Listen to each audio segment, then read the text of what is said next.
That's what I told him when we walked out. Hey, What's wrong with John Morgan? did you guys pick Jimmy Crute? Did I pick Jimmy Did you Crute? pick Jimmy Crute? I don't think I picked it. I didn't pick this fight. No, just on the MMA junkie thing where all the writers pick fights. Yeah, it's this man, right? Yeah. Okay. I picked wrong. It was like an 8-4. What kind of shit is that? It's just, you gotta read MMA. You gotta read I'm MMA just fighting. listen, guys. You know I don't care. I'm just giving it. We deserve it. That's all right. Well, Anthony, congrats on the win. Initial thoughts after your second straight victory. I mean, that's pretty much how I thought it would. You know, you see all the predictions and the pundits and the fans online. They really thought he was going to smoke me. Like it wasn't even going to be competitive. Excuse me, my voice is hoarse from all this screaming. I just didn't see it going like that. Like I've been in this game 15.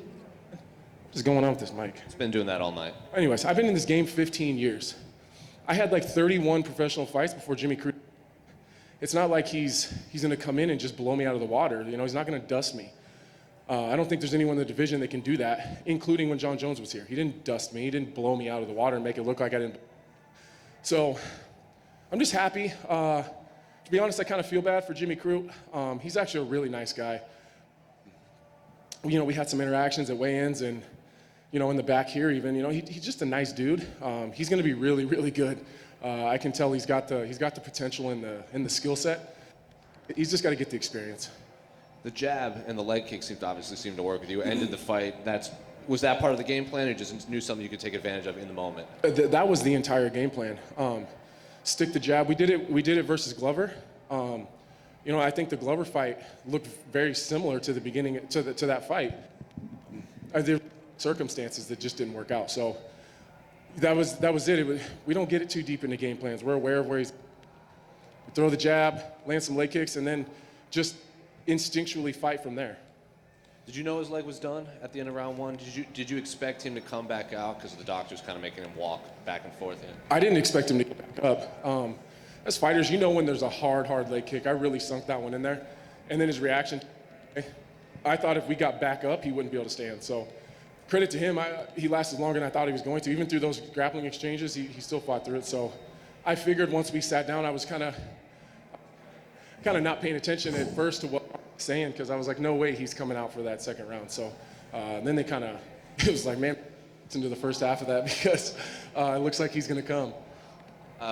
What did you make of the fans being back in attendance, and did you hear the chants in the middle of your fight?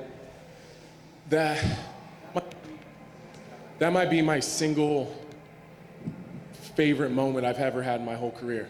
Like, the fans going crazy. Like, I've never had reception like that before. I've never fought in the UFC in my home state before. And they were booing him. Like, it was nuts, man. Like, by far my most favorite walkout for sure, but that might be my best moment in my career. And then when do you want to get back in there? Is there any specific names you want moving forward?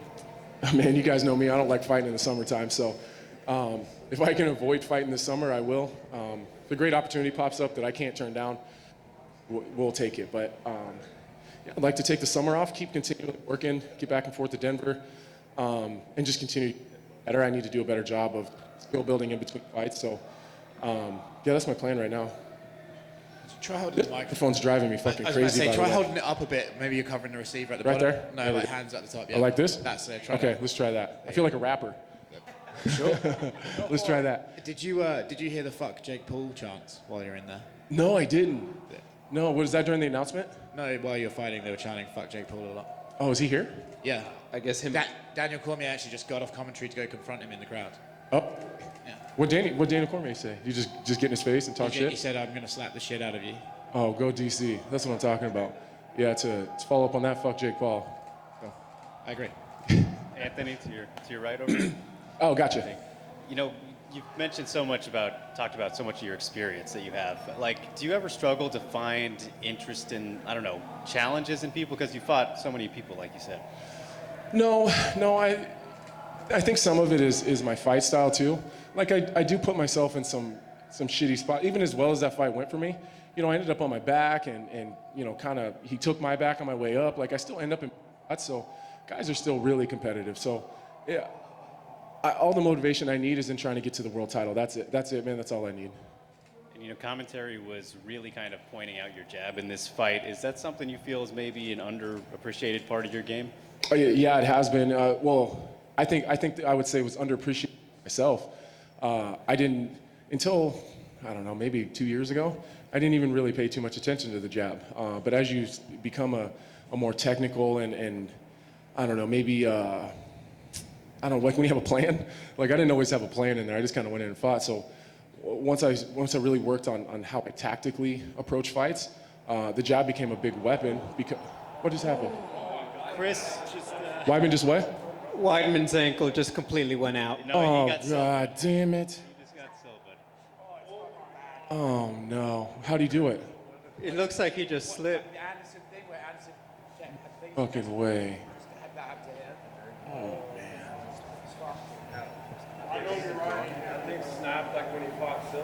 It literally looked exactly like the same as the Anderson.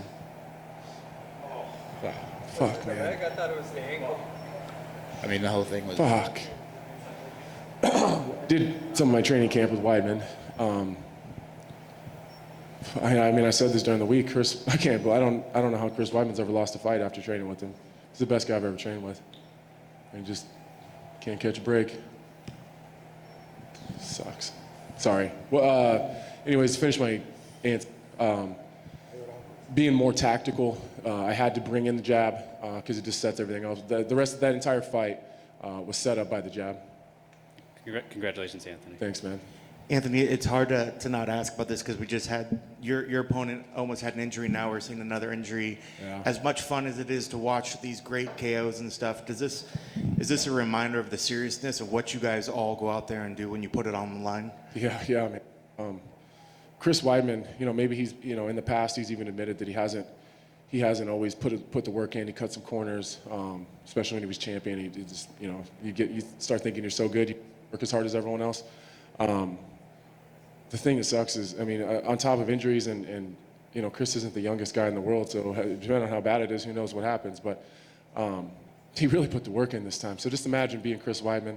You spend weeks and weeks and weeks training for this. You leave your family. You just all the sacrifice, the pain, the sleepless nights and the early mornings to go in and like your body just not hold up. Like I haven't seen it yet, and I'm not sure I want to, but by the reaction of the crowd is pretty disgusting. So for just a bone to break and then you don't get a shot, like that sucks, man. Like, just think about this. It's gonna suck, and he's gonna probably have to have surgery, right? But he's gonna feel that the rest of his life. Like, just for hear those cheers. That's crazy to me. I don't know why the fuck we do this sometimes, to be honest with you. It's crazy. And something I did want to bring back up, you were talking about the leg kicks. Talk a little bit more. It felt like they really were key for you. Is that something that maybe just didn't, up to this point, you maybe didn't utilize them as good because you have so many tools to choose from? Are they becoming more of a bigger part of your game plan? I really started paying attention to the leg kicks. I've always had really, really heavy leg kicks. I think there's some parts of my game haven't always been as developed, so they don't really work their way in. But if you just take just my leg kick, I think I got some of the best leg kicks in the game. It's just really developing everything around it so that I can land those kicks. And I keep saying it all the time, even at 32 years old, 51 fights in 15 years, I feel like I'm just now getting good. Like I feel like I'm just now learning how to fight. Like I'm following a game plan. I'm really tuned in to Mark and Danny and Scott. I don't know, I just feel like I'm finally getting good. I think I've just kind of gritted my way up to this point, but I really feel like I'm getting good now. And now does it feel like, now you got these tough prospects like Jimmy Crute coming up. Have you kind of, even though you are still aiming for the title and all this stuff, have you kind of felt like you've settled into this role as sort of like the gatekeeper? I know in time some people are like, oh, don't give me that title because that's just a guy that's not going to the top. But now you are getting saddled with all these up-and-coming prospects. Is there some pride in there knowing that you are the guy that a lot of these cats have been watching for so long, but then they get to come in and test their skills against you, and you keep showing new wrinkles? Yeah, the pride comes in what I do to those guys when that time comes. And if you really want me to break it down and get really basic with you guys, with bonuses and stuff, I made more money to beat up than I did to fight John Jones. So it's like, you know, if you want to keep feeding me these guys for the same money, the paychecks are the same whether it's Dominic Reyes or Jimmy Crute. That's why I don't really give a shit. I'm not turning down fights. I'm just as motivated. I get just as prepared. But there is part of me that just feels good kind of knocking these guys back down another level because I don't want them to be successful. It's just, it's really proven stuff to myself. Like, I can't wait to get back and be able to sit down on my Instagram and then start sending all these screenshots back to all the people talking shit. I'm petty, man. I really get a kick out of that. And lastly, looking at the rest of 2021, what sort of goals are you going to set for yourself? I just want to win out. You know, I just want to win out. I think this time next year, I'd like to be the #1 contender again. I'm sure that the title is going to be contended a couple times. You know, after Glover and Jan, there'll probably be another one. And after that, I'd like to be the #1 contender. Congrats. On behalf of MMA Junkie, we suck at picks. Thanks, man. I appreciate you guys. Anthony over here, right here on your There we left. go. I want to go back to the leg kicks a little bit. I watched your breakdown of the Poirier-McGregor fight, and you said something interesting. You said, you know, the thing about those calf kicks is that there's not really just an obvious answer how to defend them easily. I want to know, it's been a few months since then. Have you guys worked on that in the gym? Obviously, they were effective for you offensively, but I'm wondering a little bit about the defense, too. Yeah, there isn't. There's not an obvious answer.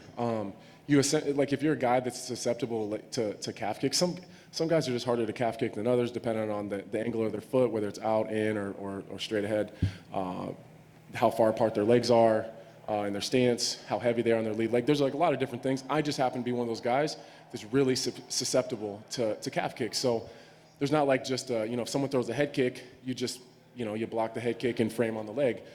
There isn't one of them for calf kicks. So you have to adjust your movement. You have to adjust the way that you kind of approach the game and the way that you move in and move out of range. I did a better job on my way in of kind of dealing with the kicks because he threw a couple and I was on my way in and I was able to avoid those kicks. I checked one and I think I just got out of the way of the other.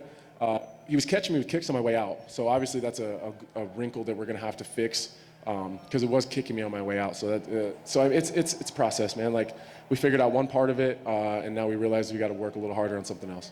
Thank you. Thank Congrats. you. I appreciate it, man. Perfect. Seriously, guys, thank you so much. I appreciate you guys.